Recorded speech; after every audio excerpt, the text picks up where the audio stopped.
थांनाय 22 तारिख मेयाव बे टिपेन सिलभान जाय होननाय जायगायाव बे हाग्रानिफ्राय जे फरेस्ट डिपार्टमेन्टआ इभेक्सन खालामदोंमोन।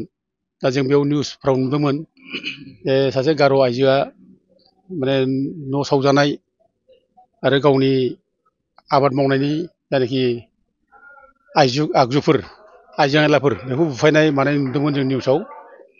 दा बे निउसआ खिन्थु गार'नि नङा बुंदों, गार' आइजोआ बुंदों, खिन्थु इभेक्सना जादों सासे बांगाल मुस्लिम मानसिनि जाय आबाद मावनाय बे ट्राइबेल एरिया बर' एरियायाव जे सासे मुस्लिम मानसिया हा लानानै आबाद मावफैदों बेखौसो इभेक्सन खालामदों।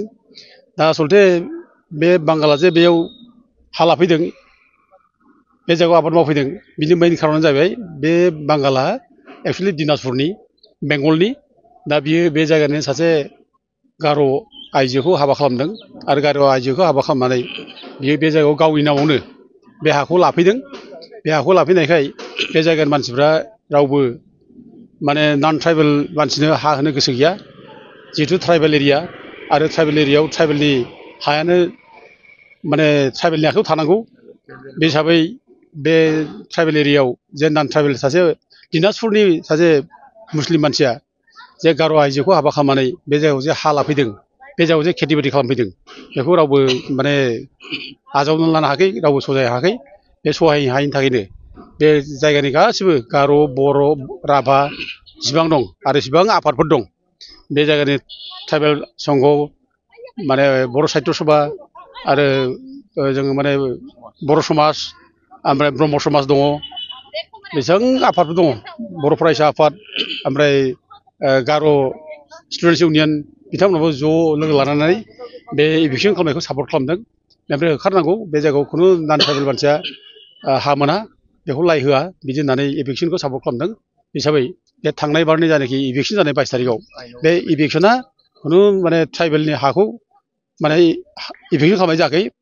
ट्राइबेलफ्रा हायाव हाबनानै थादों, हाग्रानि हायाव इलिगेल भाबै आवग्रिनानै लादों हाखौ, बिदि होननानै इभेक्सन खालामनाय जायाखै। बे हायाव जे माने नन ट्राइबेल मानसिया जे हाबनानै थादों इलिगेल भाबै, जे ट्राइबेल हिन्जावखौ हाबा खालामनानै, दा बेखौसो बयबो माने बेरेखा खालामनानै बे इभेक्सनखौ माने खालामहोनाय जादों आरो बयबो सापर्ट दङ।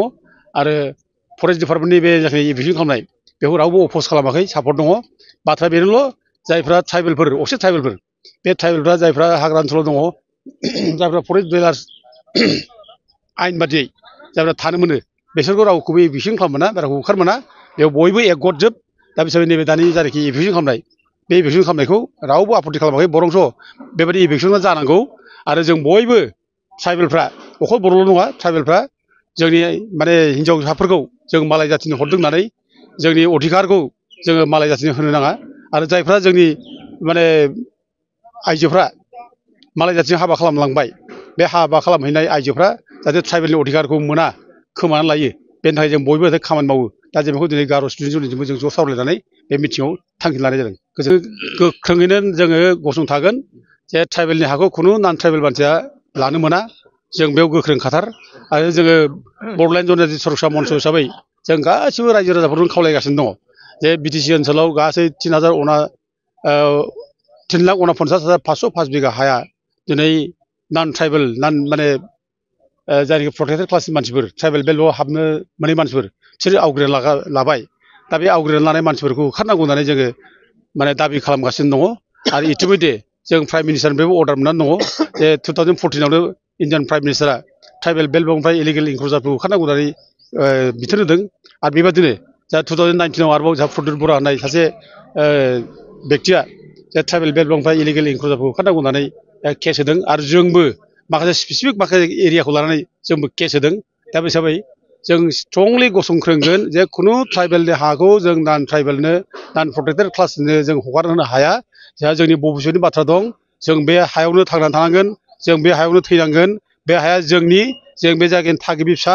बेखायनो आं बयबो बर' रायजो राजाफोरखौ, ट्राइबेलफोरखौ बयबो खावलायो गुरैनो, जाहाथे बयबो जोङो गावनि हानि मोन्थायखौ जोङो बयबो जाहाथे माबानानै रैखा खालामनानै लायो। जों हाखौ जाहाथे मालायनो रावनोबो हगारा। सोरबा जुदि लादोंब्ला जों बेखौ जाहाथे बयबो ज'यै ज' लोगो लानानै जाहाथे गाबथानानै लाखियो, आं बेखौ बयखौबो खावलायहरो।